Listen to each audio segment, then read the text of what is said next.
through that entire ban, she's just then going to be even more of a powerhouse. But then, what if you pick someone to try to counter that? Well, speaking of which, we're in the draft now, and first ban Liliana. So, have they been listening to the stream? Get out of the stream, guys. Don't listen to our advice. I gotta say, I'm really impressed by that ban because that's Ninja's go-to. Like, I've seen him do wonders on that. So well, maybe that's why he's like, Liliana's OP, guys. Just ban her out. Yep. They missed their second ban.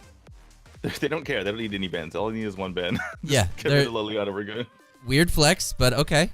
Okay, I see you. I see you, Blue. Red's going with Malik and Irie already for the bans. You know what this could be? This could be a fake Richter ban. They're like, we're gonna practice banning Richter. Mm-hmm. And because Richter can't be played for those of you who are unaware. So they're like, we're gonna make this as real as possible for next week.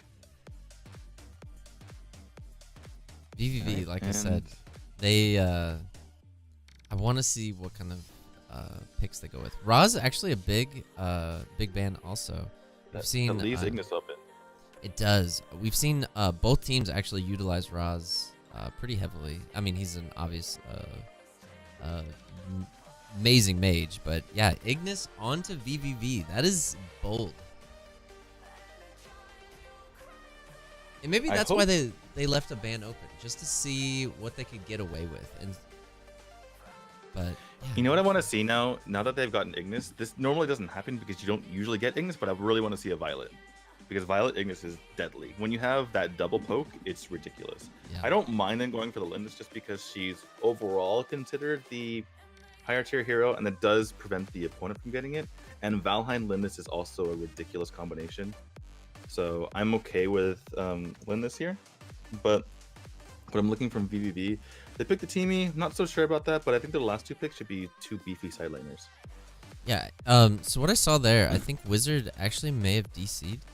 So that explains the ban and why he picked Teamy. It actually it was his most played hero, I believe. Oh, interesting. So he may be having some connection issues, but we'll check on that once we get in the game. But Jannar and Mr. Groot picked up on this red side. I gotta say, I don't think that's a good pick for Yebineth. I don't think that Yebineth's a very good pick, honestly. Yeah, especially with the Valheim, and I don't know. Yeah, he doesn't. Okay, well, the reason why I don't think it's a very good pick is because usually you want to have that zone control. When the opposing team is trying to dive your backline, you just pop Nature's Realm and they're all just stuck in mud. But we have a couple of heroes that just poke really well in the Lindis and the Ignis.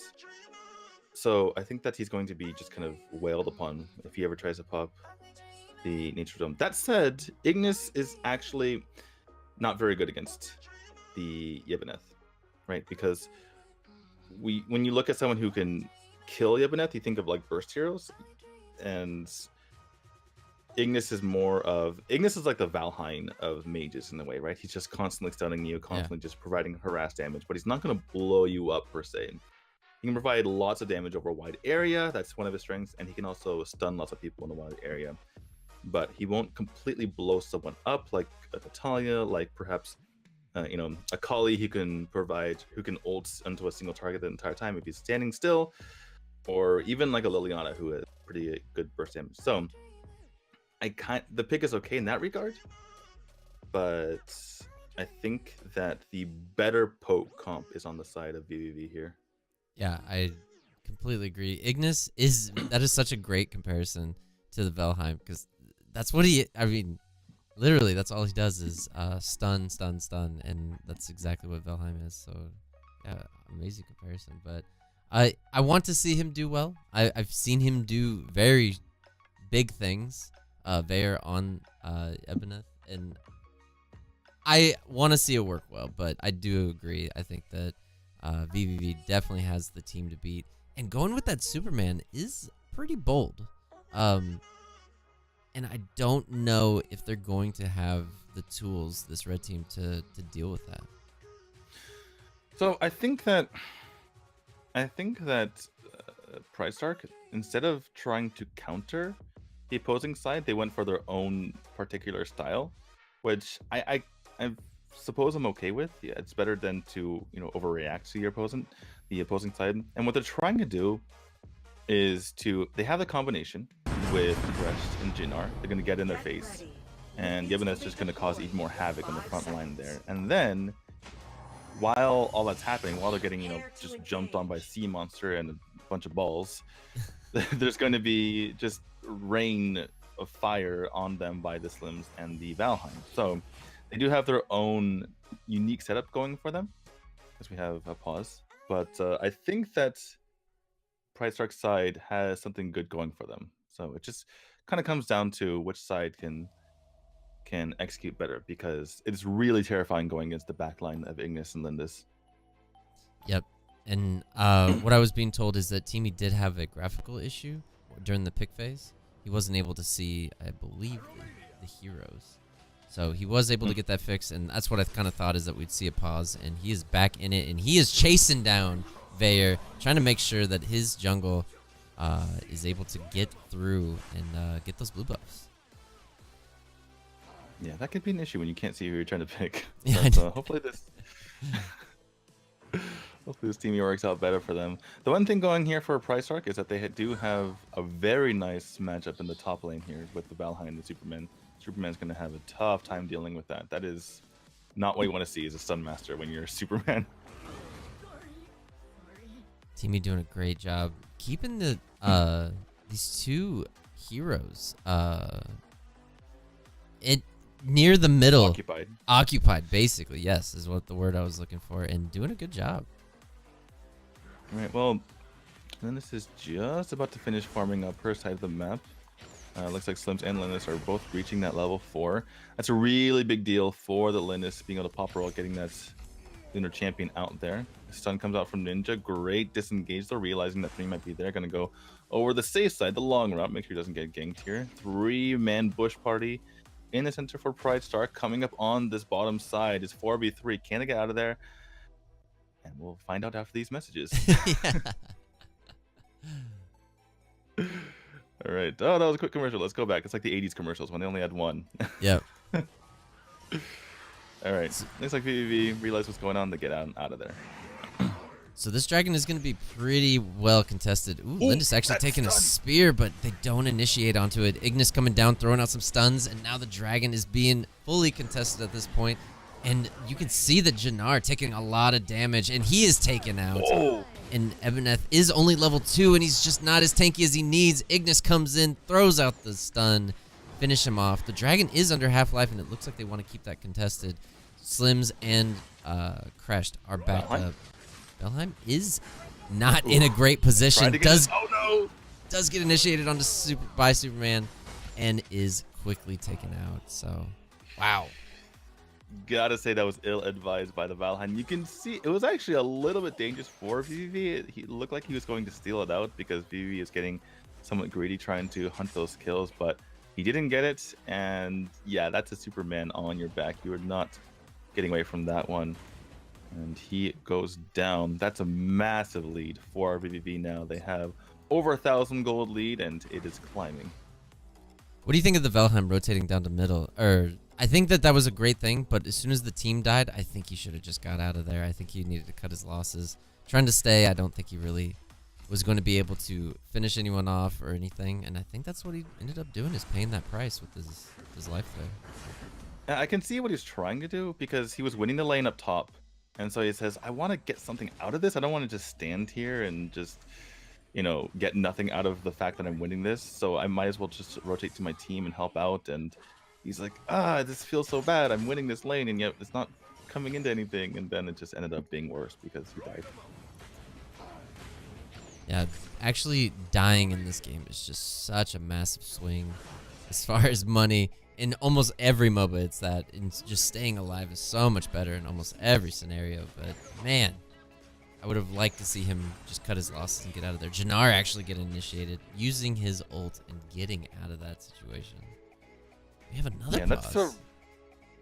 Looks like the connection issues are really creeping up. But gotta say, like, if you're Jinnar, the worst thing you can do is just be passive and be running away the entire time. You can see why, because he didn't really have his ult for that first fight there, and Jinnar is literally just an ult spot. That's what he does. So look for him to be more aggressive. If he's not going to be aggressive, he's going to let veniVidivici push them around. They're going to lose the game. Yeah, I do agree. He needs to... I think he just got caught out there. I think using his ult there as defensive is totally fine. Yeah. But up until now, it's fine. I'm just saying from now on, it needs to be very aggressive. Yeah. If you're running away. I think Slims is... Looks like Slims and the support are going to be coming into the lane very quickly. And you can see every arrow on the blue team's side. Those 4 heroes right there are all pointing at Valheim. So he needs to be very careful, or else he's going to be on the bad end of that. And the second is now the option to resume game. I'm so tempted to press the button.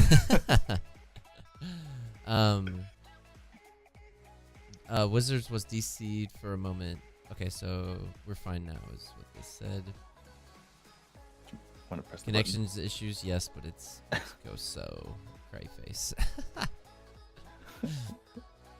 All right, maybe Wizard has to press the button. We'll just give him a moment. Make sure everyone's in.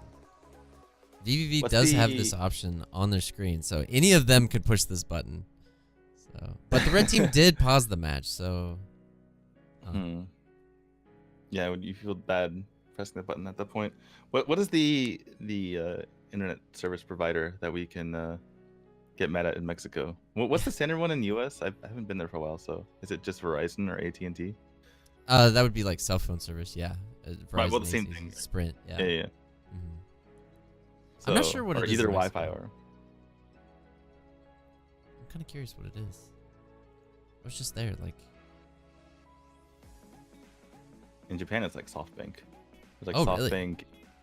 Really? Yeah, the big ones in Japan are AU, SoftBank, and I'm forgetting the third one. Anyway. It looks like Beast is actually on the red side having, so that's the Slims having connection issues. So, everyone at this moment. We're all part of North America. We all have connection issues. Yep. Whether you're in Mexico or whether you're in New York.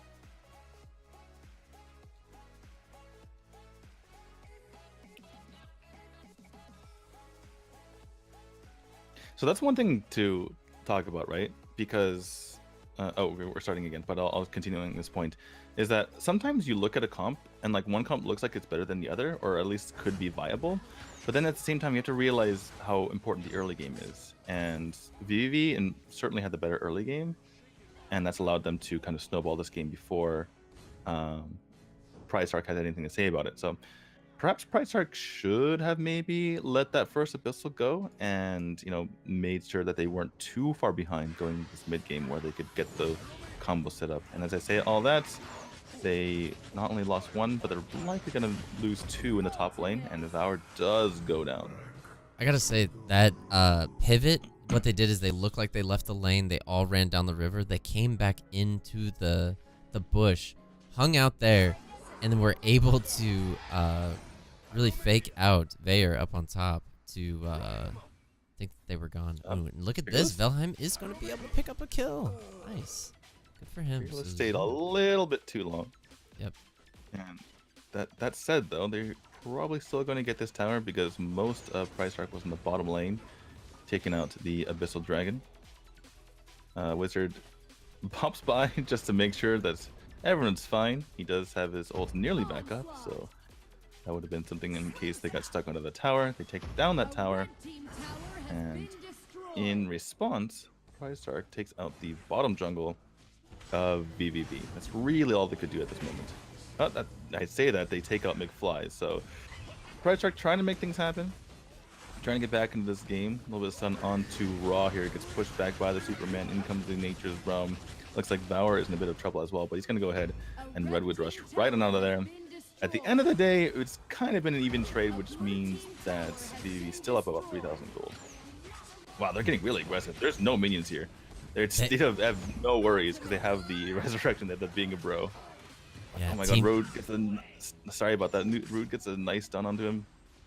And he gets the essence of the windshield and gets on right out of there.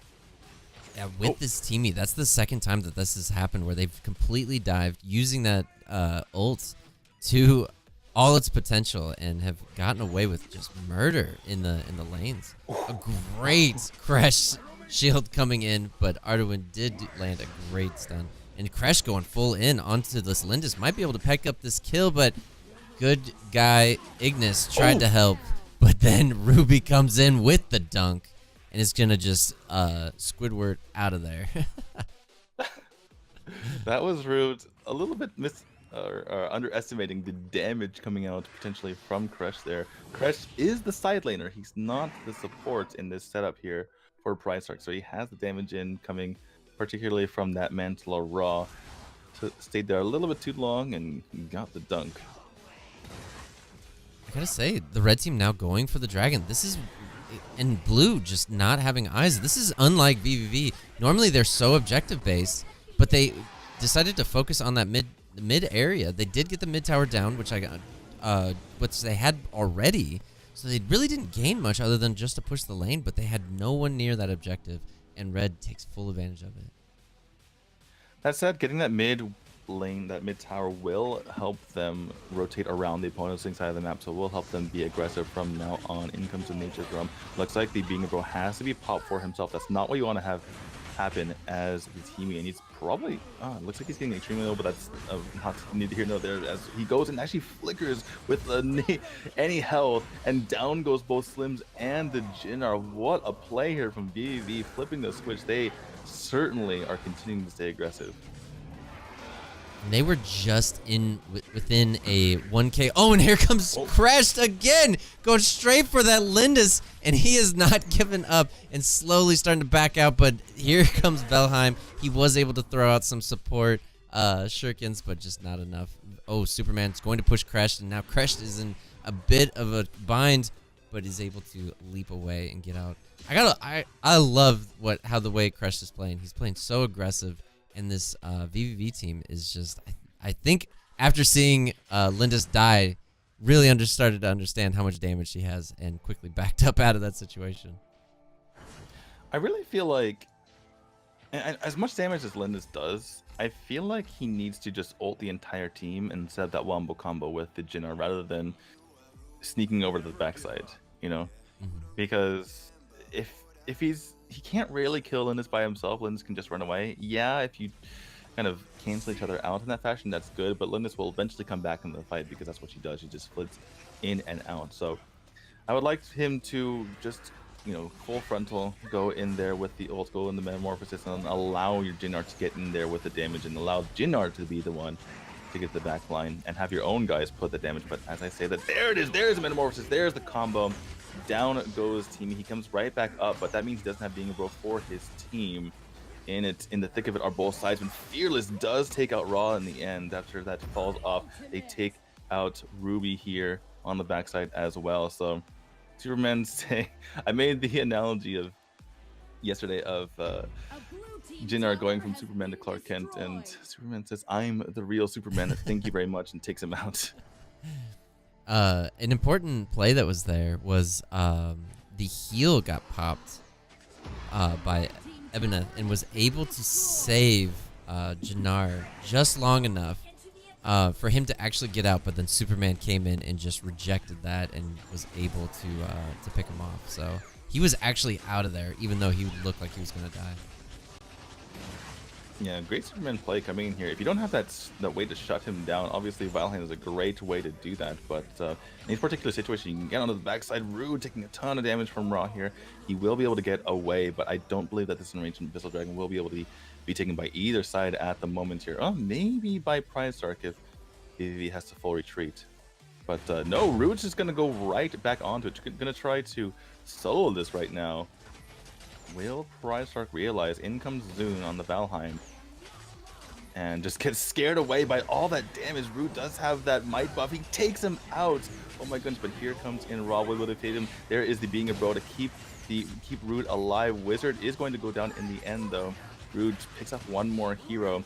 And that is, in the end, a 2-for-1, considering that they got the Valheim in the middle. But there comes the Metamorphosis going on to McFly here.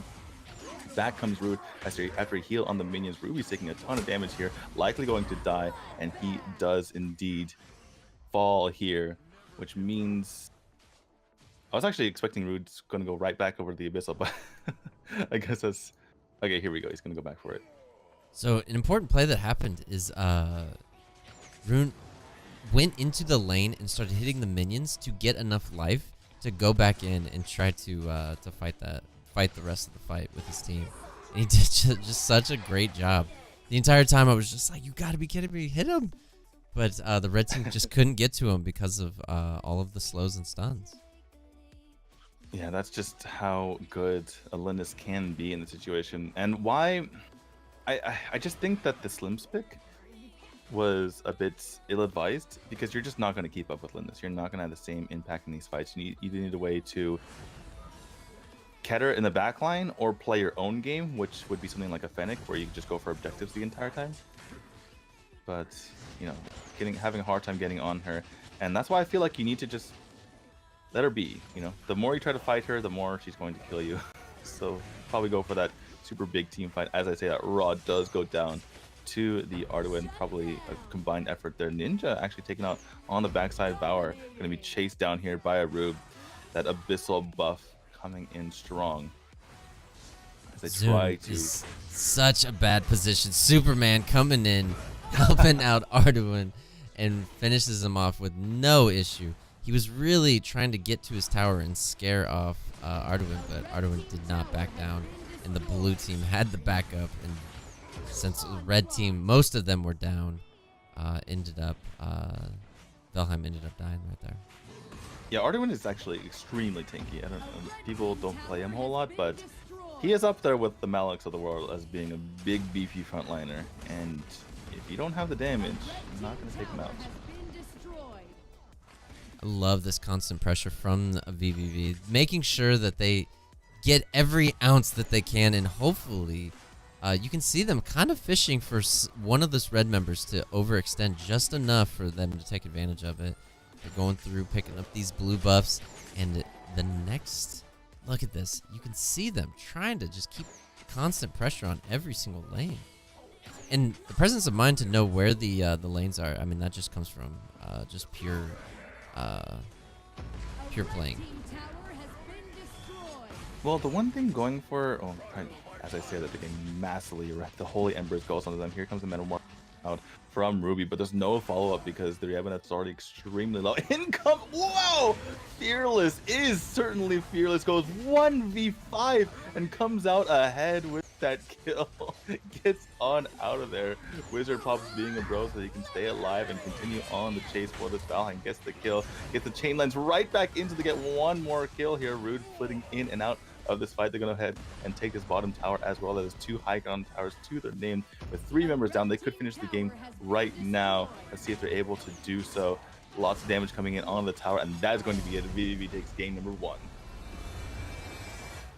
Just chaos towards that end, and Red just let this whole game kind of slip through their fingers.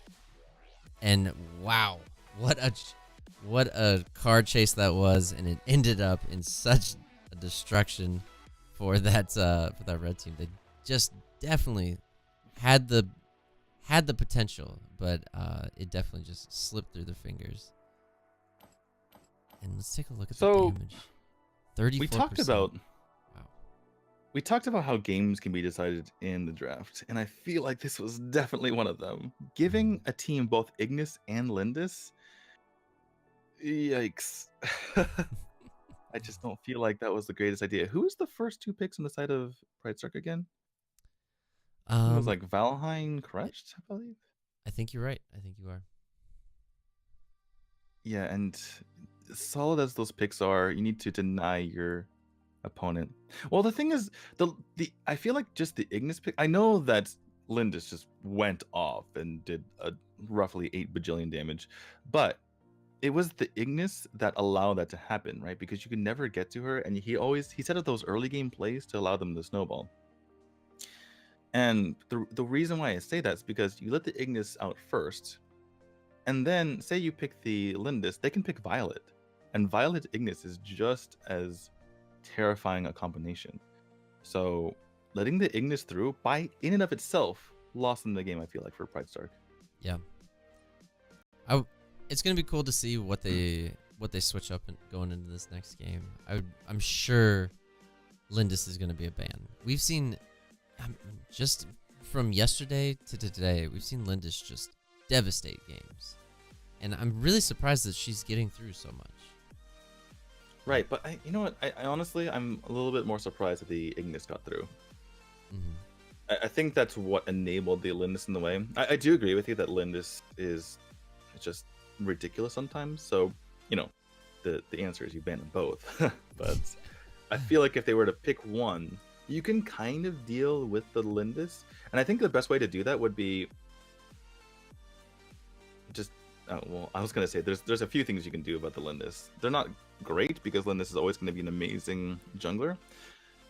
But I think Slims is honestly one of the worst ways you can deal with it. I'm trying not to be too hard on PrideStark, but let's just be real here. Slims is basically countered by Lindis because she does everything better than him. Yes. Right. He's basically a better version. So in every single team fight, you're just going to have worse poke, and you're going to be taking more damage, and he's going to have less mobility to get in and out of fights. So you can catch the Slims, but you can't really catch the Lindis as easily. So the way to deal with Lindis is you switch it up, right? You either go for an assassin to take her out, you go for a Fennec to keep up with the objective control, but you have better tower killing capabilities. You can't take team fights as well, but you can kill towers better. So you kind of just avoid the Lindis, you avoid the team fights, you kill the towers. And then the last way would be to pick a Violet, right? Because Violet can outrange the Lindis, and you avoid the Lindis. You hit her from a distance. You avoid getting the massive team fight. You just poke her down, or poke the team down in general, and just avoid them altogether. So, honestly, the Slims is one of the worst ways you can deal with Lindis because you basically get countered. And whittling the team down is such a massive thing when you have an Ebeneth as well.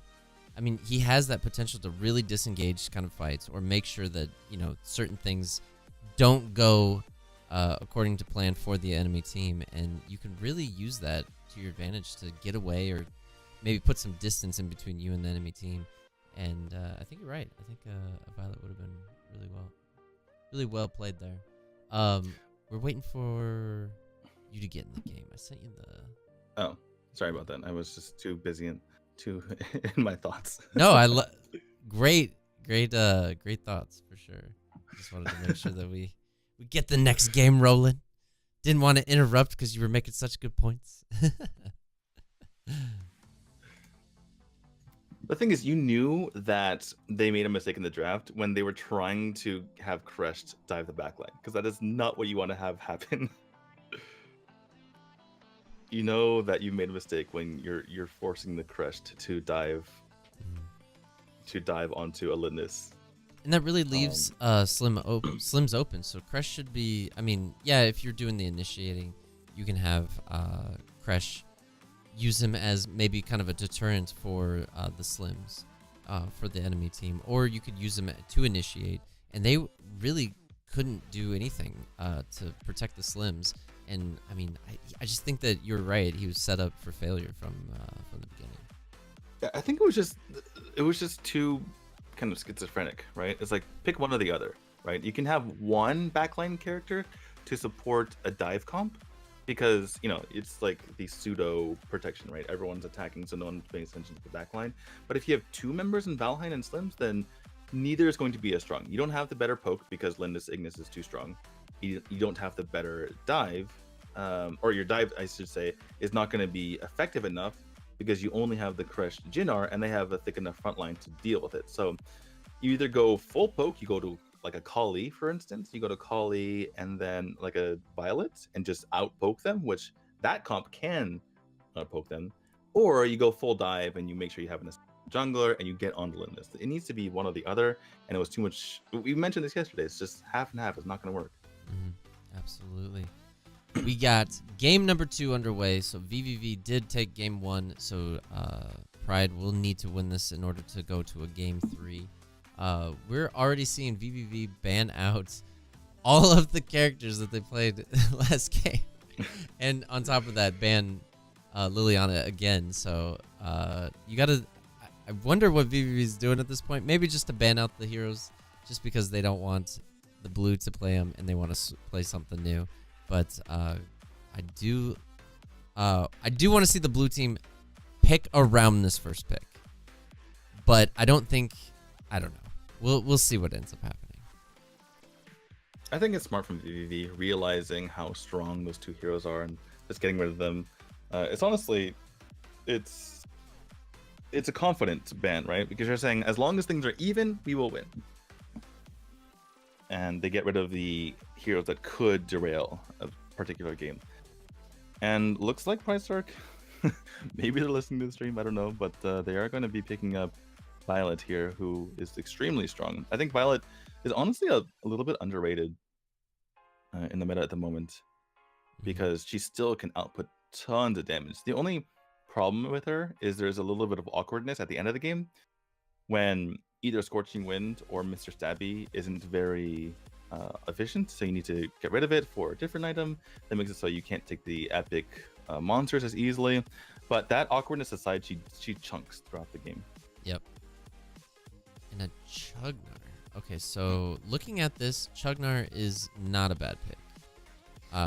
With a Mina on the other side, it definitely is a no-brainer. And Crash potential to kind of interrupt that stun, if played correctly, will do wonders. But I want to see what VVV goes with, knowing that Chugnar's on the other side, and they still drop in the Superman. So Superman's getting a lot of love today.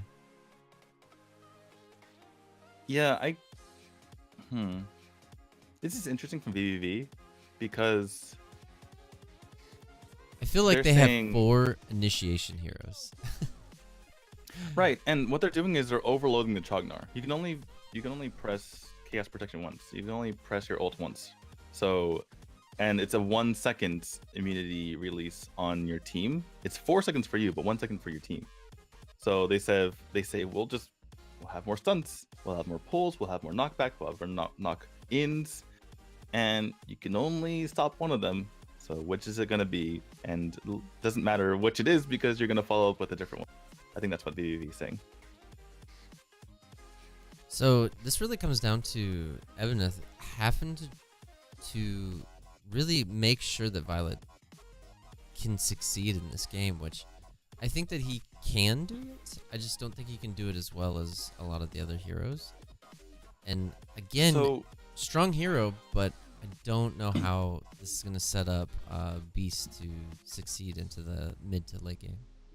I think, like on paper, you look at PrideStark's lineup and it looks fine. But then you realize, like, wait a second, who is going to be the support? Is it Yebeneth or is it Chognar? They both pick heal. You can't 2 support because that's not enough damage. But how are they going to make this work? Because Chognar is there to get rid of the stuns and slows and CC. But Yebeneth needs to be there as well in order to stop the opposing heroes from getting to your backline. Things like Superman and Crickneck. So which is it? Right? Who's going to be with the team 100% of the time? And whichever you pick, it's going to be problematic. If Chognar's not there, there's too much CC. If Yebeneth isn't there, you don't have your own CC. So I think that this is problematic. The one thing I can say is that I don't really like the L'Oreal pick. It kind of doesn't fit with the team, but they will be able to brawl pretty well. So there is that. And L'Oreal, it's if they get pushed into her circle, which is something, and they get the Crush L'Oreal ults together, then that could be something, I suppose. But looks like we have an invade onto the top side here. Likely going to be a steal, and we're gonna see an counter evade here from VVV, realizing that they need to pick this up. Woo, nice pull here from Mina.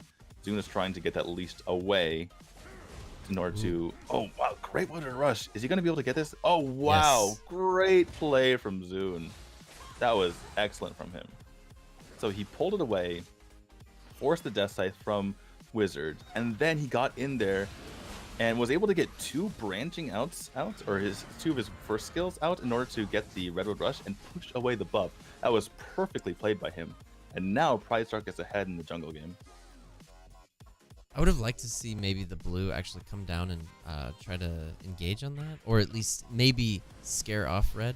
But they decided to play it safe, which isn't a bad choice. I mean, they already are ahead, so they didn't really need to press their luck. But I think that they had the advantage quite a bit there if they would have rotated down to it.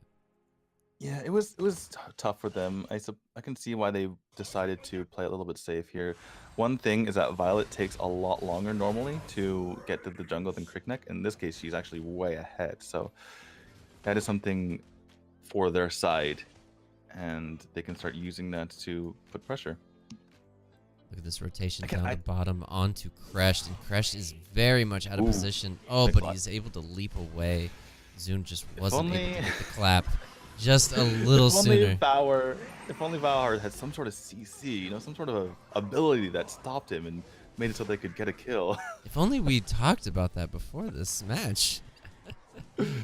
Oh my goodness. I'm not nearly as critical of this Chogner pick as I was yesterday when Chogner was picked. It made 0 sense because obviously there's a ton of things that you want to Chaos Protection out, but again, he's just lacking so much when it comes to being able to free support.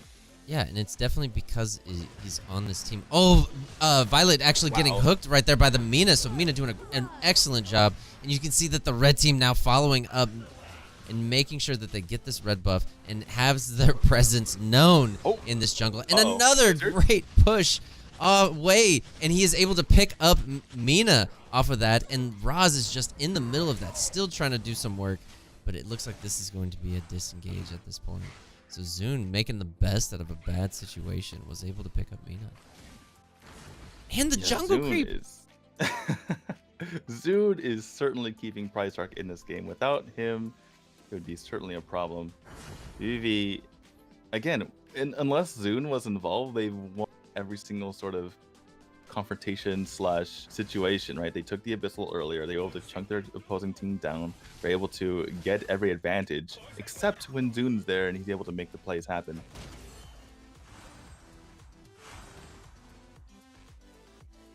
We see there is, and again, it just, he is in that awkward position that he's just kind of running around the map, throwing out what he can, trying to slow.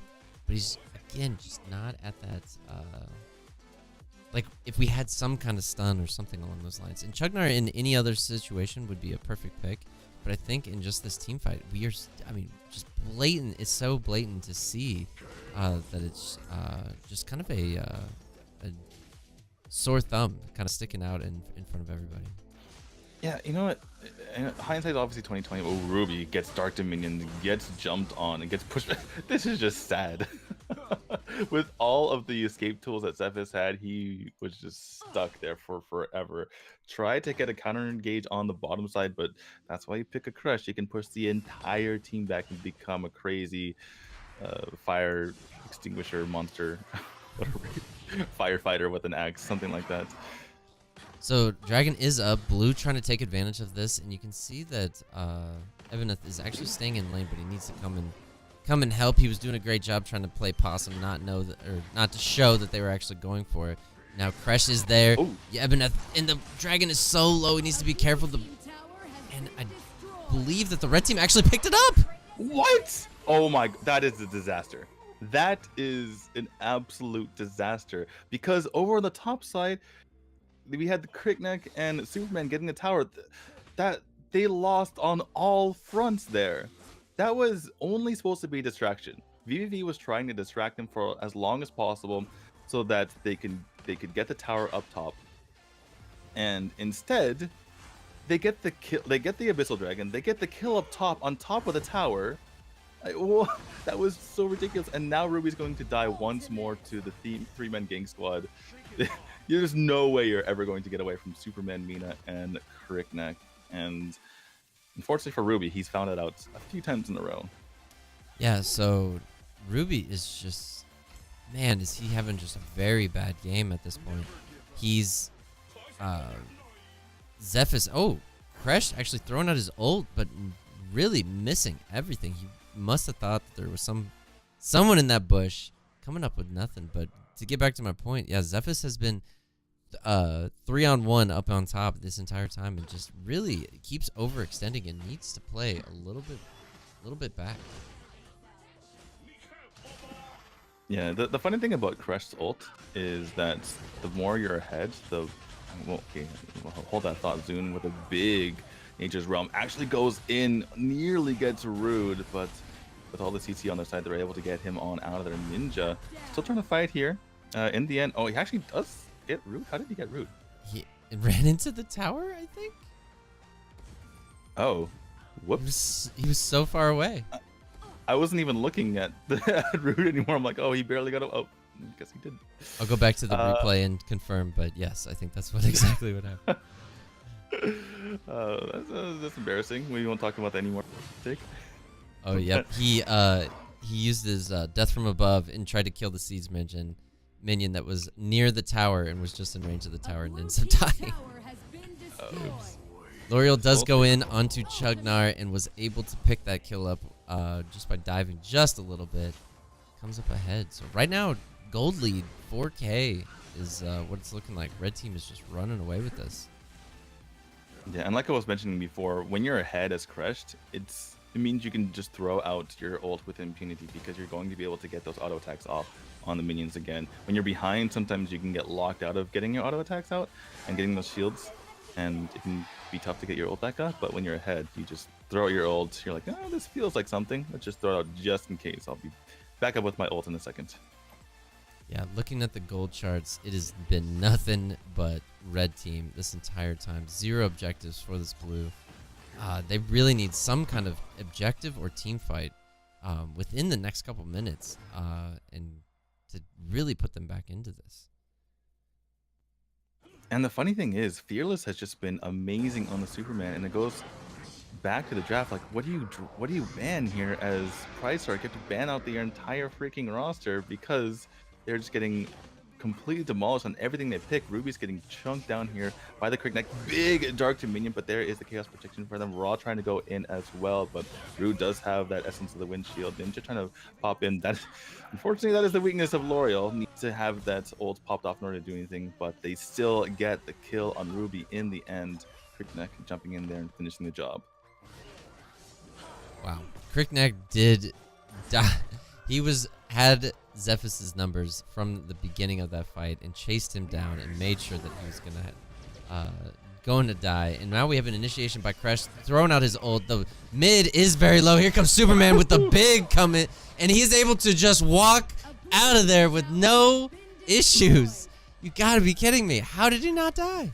That is now the second time that we've seen Superman just go man mode and come in with his laser sight, throwing out the damage, getting the kills.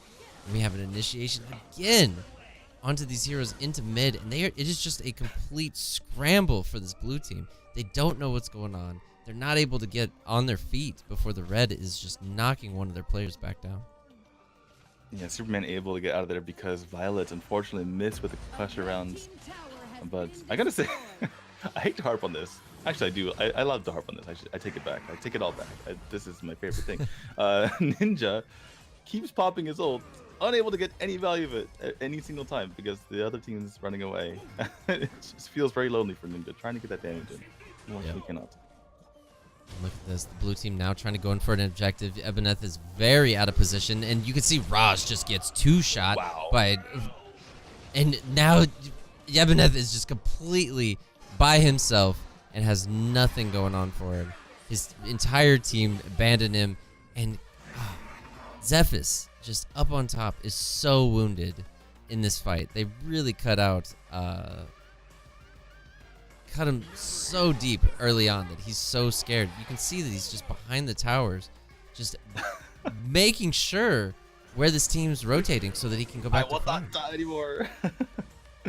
By the way, I think that was Zune feeling sorry for Ninja's damage stats. He's like, here, I'll use my Nature's Realm right in front of you. Here, have some damage.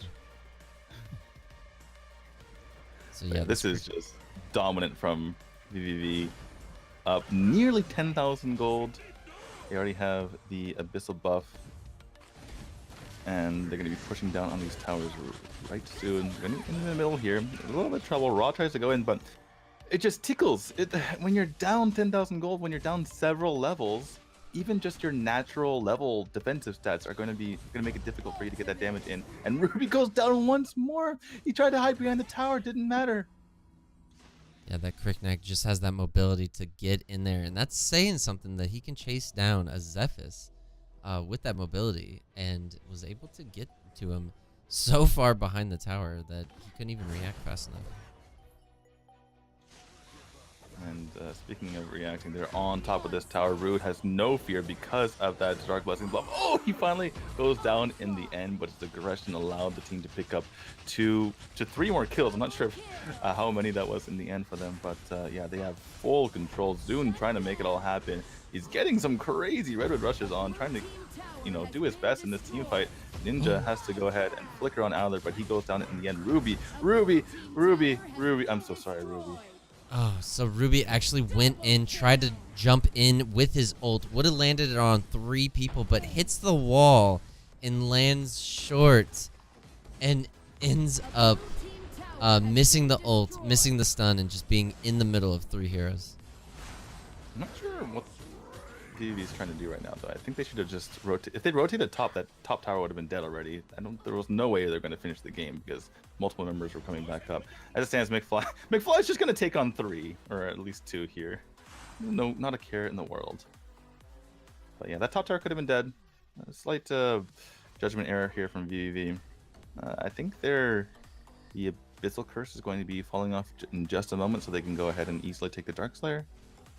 That side of the map is completely open for them, but as long as they don't make any huge blunders, this is their game. Yes, absolutely.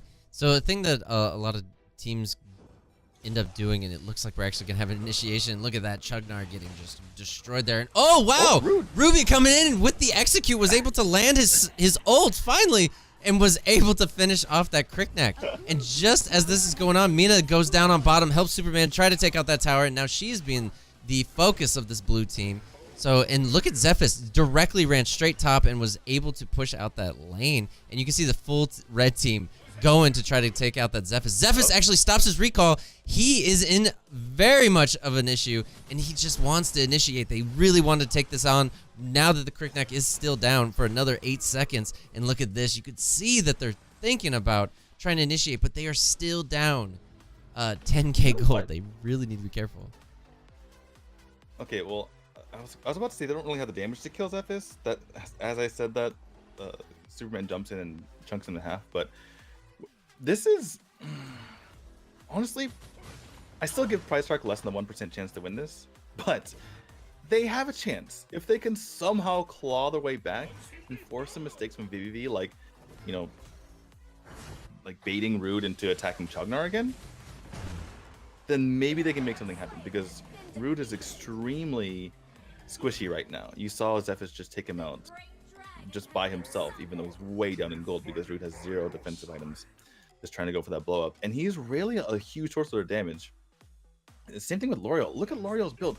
Almost all defense there. So if they can somehow take out Rude, they can maybe take one of these team fights and come back. But again, they are down 11,000 gold. It's just so hard to come back there.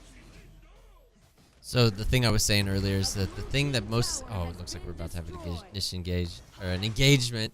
I'll save it until after this game. But man, the red team wants to get all of the towers down. Make sure that they secure this win in their belt. But you can see that this blue team is trying the best, but they're not going to be able to save this tower if this lane pushes. This is very poorly done by veniVidivici, I have to say. Because if they just pushed down the bottom wave, then they could have had bottom wave crashing as the Drake was there distracting PrideStark. As it stands, they're letting PrideStark deal with one threat at a time. Now the Drake is gone. They don't have to deal with the buffed minions or the Drake itself. And this heal buff is going to be wearing off soon. Here comes the Metamorphosis. Maybe they can make this happen. The Chaos Protection comes in to try to help them, but they're so extremely low. veniVidivici is getting on top of them. Ruby is the first to die once more. But Zune pops the Nature's Realm. Perhaps he can make something happen. Down goes McFly. And now the members of veniVidivici are extremely low as well. Raw trying to stay alive. You're trying to stay alive. is PrideStark in general, but Zoom just gets completely demolished here. The core is extremely low. They could just jump on it and kill it right now. Wizard realizes it, so too does Root, but he gets demolished before it can happen. He comes back though, he has that Blade of Eternity. Fearless and Root can just jump on the core and finish it off. They just move in. Oh. Fearless will finish it off, and that is the series. PvV takes it 2-0. Wow, that was great. That was a great little team fight. It did look like Blue did the best they could being that far down. It really does. Right. It was just like 11,000 gold at that point to do almost whatever they want. And yeah, that by the way, that is a lesson for you guys out there. You know, sometimes it feels like a game is lost and you're like, screw it, doesn't matter if I make more mistakes. Well, every single additional mistake makes a difference, because if they were down 7,000 gold, I believe they win that fight. And 7,000 is still a lot, but it's not 11,000. That's true. So the point I was trying to make earlier is that that's where a lot of teams get a little overconfident. And so veniVidivici started to do this towards the end, and it's where a lot of teams actually make those big mistakes. So like you were saying, they should have done with the Drake and push bottom to put that constant pressure on them. So letting up just a little bit to let that door open for the other team can really change the entire dynamic of the game. So if you wait too long, your overpoweredness as far as how much money you have becomes much smaller gap towards the late game, and that just lets the opposing team come back. And it seemed like veniVidivici just did that just for that one little play, and if it would have continued, I think Blue definitely had a chance at it. But veniVidivici made sure that they got that bottom tower and finished it off pretty well. Ninja with 41.8% damage, going for the pre-Ignis nerf style or buff style of play, where you just get a bunch of defense and just continuously pour out that damage. I still don't like the pick, but did get the damage out in the end. And they're able to take it down. All right. So